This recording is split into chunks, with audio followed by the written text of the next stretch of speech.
عاش الملك. عاش سيدنا. عاش سيدنا. عاش سيدنا. عاش سيدنا. خوتي المغاربة في غمرة الاحتفالات بالنتائج الباهرة للمنتخب الوطني في مونديال قطر، شفنا الفرحة العارمة ديال الأمة المغربية ملكا وشعبا، وشفنا تهاني قادة وشعوب الأمة العربية والدول الإفريقية، وشفنا كيفاش أن ولا الاسم ديال المغرب طالع في مواقع التواصل الاجتماعي وفي كبريات الجرائد العالمية بحال واشنطن بوست.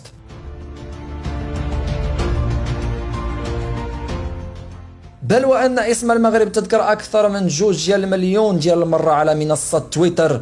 الله يدوم أفراح والقادم أفضل إن شاء الله تعالى. الجمهور اللي تفرج في قهاوي، اللي في دارو، اللي في الغرب.